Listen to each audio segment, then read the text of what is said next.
You know, feminist frequency uses a lot of feminist buzzwords like patriarchy and misogyny. Patriarchy, sexist attitudes, and paternalistic attitudes about women. Gendered cliches and doing misogyny. Yep, she sees the oppression of women everywhere. Women are being institutionally oppressed all the time in nearly every facet of our lives.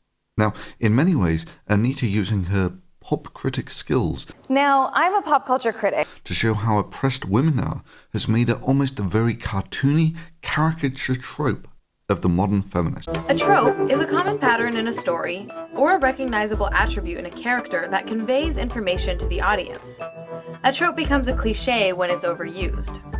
Sadly, some of these tropes often perpetuate offensive stereotypes. That is, Anita has become the straw feminist, which she has previously claimed was merely a sexist trope to undermine feminism. Every now and then in Hollywood land, a character that's identified as feminist will magically make his way through the production process and appear on our television screens.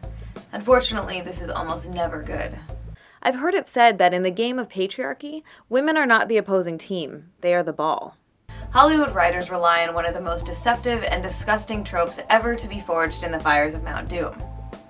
That trope is called the straw feminist. Women are being institutionally oppressed all the time in nearly every facet of our lives. In television and movies, the straw feminist works by deliberately creating an exaggerated character of a feminist, which writers then fill with a bunch of oversimplifications, misrepresentations, and stereotypes because it's basically a choose-your-own patriarchal adventure porno fantasy. That is, she is not challenging stereotypes.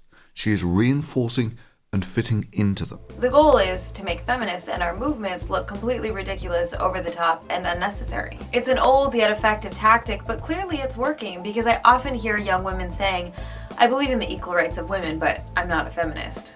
Now, personally speaking, as a broad egalitarian, someone who thinks that everyone should be treated fairly, not just women, I like to use words like oppression to mean things like this, or words like patriarchy to describe cultures like this. To use the word patriarchy to describe situations like this Mario! Ah!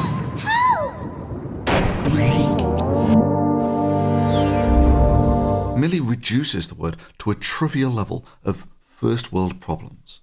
And believe me, no one has done more or worked harder to undermine the impact of these words than modern feminists like Anita Sarkeesian. The goal is to make feminists and our movements look completely ridiculous, over the top, and unnecessary. For instance, Anita wants to research games of all things to find out just how much society is oppressing her. Now, in science, where we're genuinely interested in discovering the unknown, we have a tradition. That is, you start with the research, and then after you've done the research, you draw your conclusions. This is the antithesis of things like creationist research, where you start with the conclusions, and then you go to research things to show that your initial prejudice was correct. And this is also how Anita Sarkeesian does research. That is, she starts with the conclusion. Many games tend to reinforce and amplify sexist and downright misogynist ideas about women. And then asks for funding to go and do the research to support these prejudices. As you might imagine, this project requires an enormous amount of research. This is an incredibly ambitious project because of the scope and scale of the research and production involved. So please donate any amount you can. Now, in her first video, she seemed to particularly pick on Mario. Or Super Mario Bros. Super Mario Bros. 2 to be a Mario game. Mario Brothers, Mario, Super Mario Bros. Mario Party, Mario Sports, and Mario Kart. Super Mario Series, Super Mario. I'm a fan of the Mario and Zelda franchise. There's just one problem with the Mario example. Mario, just so we are clear, is an Italian plumber.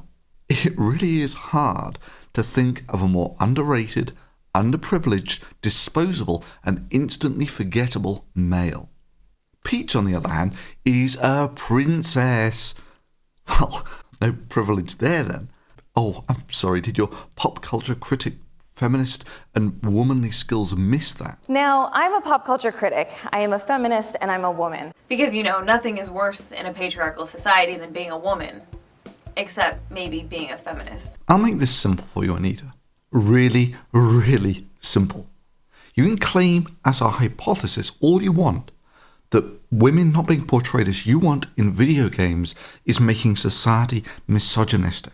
The pattern of presenting women as fundamentally weak, ineffective, or ultimately incapable has larger ramifications beyond the characters themselves and the specific games they inhabit. We have to remember that these games don't exist in a vacuum. They are an increasingly important and influential part of our larger social and cultural ecosystem.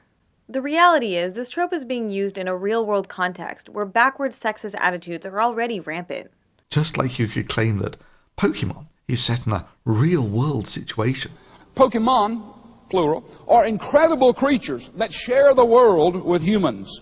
Each has its own fighting abilities. And it's Satan's way of getting at your children in a world that is already rampantly anti-Christian. So Pokemon is a game that teaches children how to enter into the world of witchcraft, how to cast spells, how to use psychic phenomena, how to put to work supernatural powers against their enemies, how to fantasy role play. Pokemon world is a world of the demonic, of the satanic. But while you might not take it quite seriously, I assure you that demons take it quite seriously. However, merely stating a hypothesis, no matter how vocally, doesn't make it true. You fail to realize that you have yet to demonstrate any effect that these video games have on people's behavior. And until you do, you might as well be claiming that Pokemon are the devil's way of getting at your children. Hell, the people who claim that video games make people more violent have a far better case than your claim that they make people sexist, and their claims have thus far proved to be all but inconsequential. The problem is, of course, that people have claimed since time immemorial that violent fantasy media makes people more violent. Problem is, of course, with the huge amount of violent video games played, there appears to be no clear correlation to violence in society, meaning that any social vector, if it exists at all, is small. And they have a far, far, far stronger case than you do. Really, really simple, Anita. Playing Assassin's Creed does not increase your chances of becoming an assassin, because it's a fantasy game. The fact that you kill hundreds of people in this game doesn't make you any more likely to be a killer than the fact that you die hundreds of times means that you won't mind dying anymore. Because fundamentally, people can distinguish between reality and fantasy. So, really, Anita, where is your demonstration that the generation that enjoyed getting this Italian plumber to rescue this princess from a giant turtle monster are any more likely to be sexist? Exactly. These games are about as likely to make you sexist as they are likely to make you think that violence against turtles is acceptable. And this is why the fundamental premise of your entire video series is bullshit. And it will remain to be bullshit until you can actually demonstrate a link. This is what happens when your idea of well-researched is to merely go and look for patterns that support your initial prejudices.